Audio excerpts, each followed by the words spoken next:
Underdog Fantasy is the place to play if you're a fan looking to cash in on some of your favorite athletes' performances. Available in over 30 states, including New York, California, and Texas. Just call your shot on higher or lower on 2 or more player stats for your chance to win real money. Use our promo code KFTV for up to $1,000 in bonus cash plus a free pick. So download the Underdog Fantasy app today and turn every bucket into a W.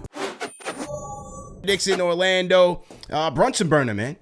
As I've been saying since he got here, never has back-to-back bad nights. I was feeling this from the get-go. Extra rest. Dyson Daniels shut him down in the Hawks game. I said, he's coming in surgical tonight. I don't care what type of defensive Magic are deploying. And he did just that. They threw a number of defenders at him, from Suggs to Jet Howard. You know, sometimes he was drawing the Jonathan Isaac, so on and so forth. Absolutely surgical. Great job by Jalen Brunson tonight, man. 31 points for JB. And an efficient night, man. 8 of 18, 11 of 14 from the charity stripe, 5 dimes. I thought he was good to go tonight, man. What you think about JB? Brunson was just on one tonight, man, from the jump. I mean, you see that he wanted redemption after that loss to the Hawks game. And what I liked in this matchup is that, you know, we know Brunson's a physical guard. We know that he can get to his spots. But in tonight's matchup where this Magic team was playing inspired basketball, especially on the defensive end, they were being very stingy, as you noted at the top. The fact that he came in there with Jalen Suggs, who was hounding him, and the refs, the refs just seem not to be blowing the whistle as much this season for most teams. Yeah. So the fact that Brunson was still getting comfortable and more than willing to battle in that type of method and get his points and lead the team to the victory, you got to like that, especially, and this is just for a team as a whole. Yeah. The fact that you're not going to get whistles in the postseason and you're playing in the mud like this, this is a great way for the Knicks to build some character from a tough defensive standpoint like this tonight. So outside of Brunson having a really good game, I like that the team played and matched the aggression that the Magic brought tonight as a whole. So good win for the Knicks, man. But Brunson had a solid effort tonight, man. You got to love it, especially going against Suggs, who was just getting up in his grill every single possession, 94 feet. Yeah. And the fact that he wasn't backing down, like, you love to see no player just start to shy away or just like get deflated. Because against the Hawks, Brunson was out of character. He was out of sorts against Dyson Daniels, getting a little frustrated and stuff of that nature. And so the fact that Suggs, who was applying that similar type of pressure tonight, Brunson's like doubling down, saying, no, I'll match that physicality, and then try to go at him when Suggs is in foul trouble and to get him out. You love that. You love that strategy by the captain himself. Loved it, man. And look, he had to earn it to get to his spots. Suggs is tough. He plays with a little screw loose, as we saw by the end of the game. So he's got passion, as they call it. Passion. Yeah. He plays with that passion. But I did like the Knicks' approach in terms of getting Brunson to his spots. They did a lot of different things. Earlier in the game, you saw them isolating with Brunson and Towns in the two-man game, overloading the weak side to allow Brunson just a one-on-one opportunity with the Magic defender so that you don't get so much help. Because with the Magic, they have a lot of size, they have a lot of length, so they can bother you, man. So I thought they did a good job of doing that, getting him in those one-on-one situations.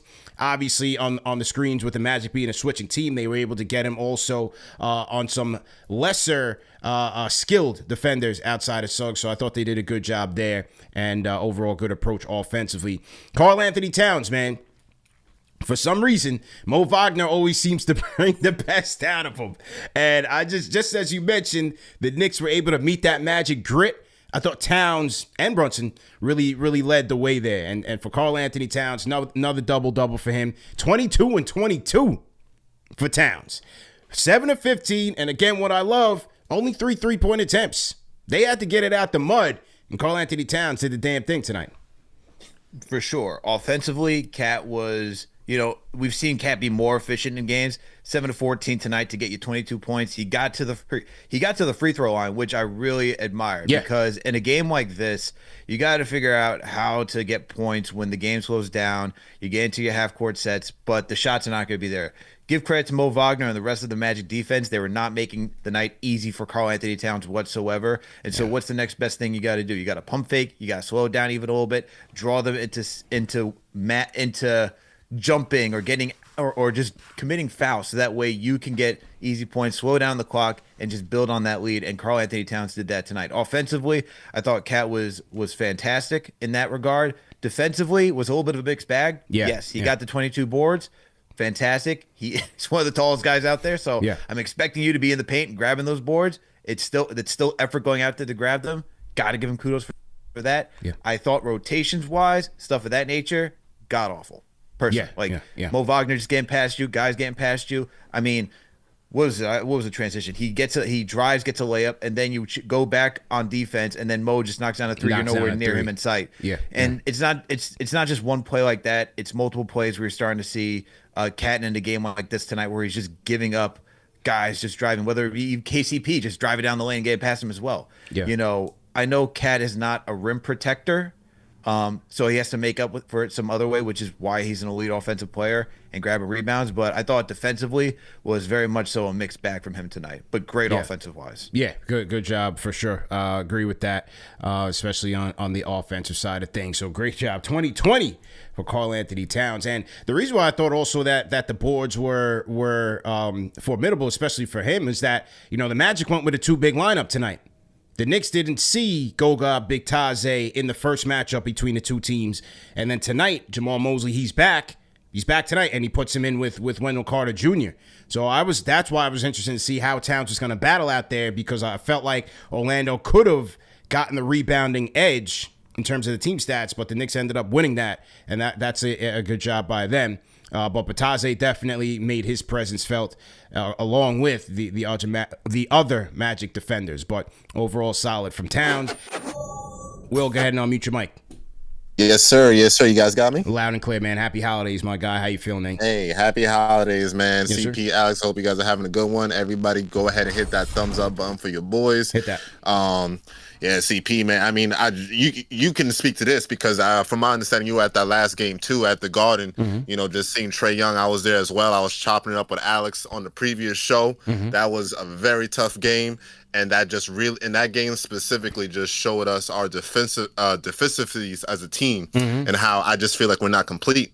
You know, I really like this win today. I felt like the defense picked it up, and that you know that Magic defense was aggressive.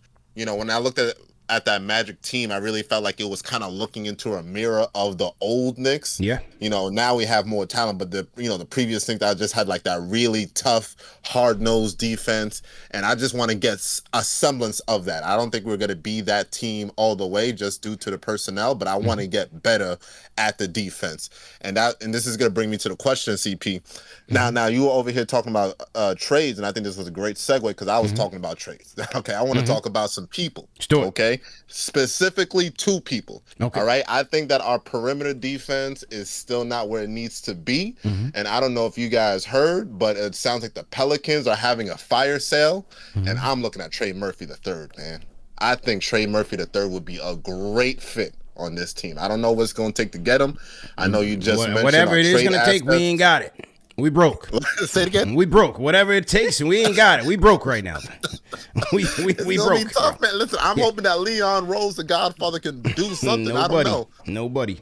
Oh man, I mean, there's him, and then the other guy I was looking at, maybe at a cheaper price, maybe a Benedict Mathurin on the Indiana Pacers, somebody like that. I just feel like we need a wing coming off that bench that can really slide into the 2, the 3, the 4, and really just play big, because sometimes when we go to our bench, I just feel like we're too small. Shout out to Precious, but either way, I just want to see what you guys think about that. Shout out to the team. Sure. Love you guys. You guys keep doing your thing, man. Thanks, man. Yes, sir. I think my man needs to put down the NBA 2K. Oh, don't do that to Will. Jeez, listen, we love Will. He's a day one, man. Will was literally like one of the first callers ever. Call back anytime, Will. You know that.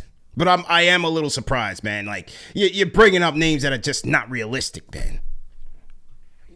I mean, the report says that the Pelicans are not trying to trade any of their young guys, specifically Herb Jones and Trey Murphy III. 2 guys I'd love to have on this roster. Yeah. I just don't see that happening. I mean, the caveat to that report was that the Pelicans are open to trading anybody. Yeah. But if they're not looking to trade Herb Jones or Trey Murphy III, that means you got to pay probably a little bit more than you're expecting to get those guys in return. Yeah. So I don't see the Knicks making a deal like that. I think Herb Jones would be like the best option. I think you need a little bit more defensive presence on the wing, personally. Didn't Trey Murphy just get a bag? Who? Trey Murphy said? Yeah. Yeah, he did get a bag. Yeah, he just got his rookie extension. Yes. Not realistic, man. They're only listening because they're trying to rebuild.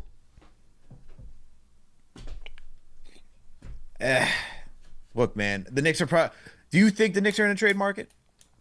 And they always will be. They always are at the deadline. But you're going to Dollar Tree, man. You ain't going to Arwan. What's the little bougie supermarket they got in California? Arwan? Yeah. Yeah, you ain't going there. You're going to Dollar Tree. You know what I'm saying? Man. Not Family Dollar? What's wrong with Family Dollar? Family Dollar? Hey, nothing wrong with that. You get it in how you get it in. I go there and get some things. What about Dollar General? You like them too?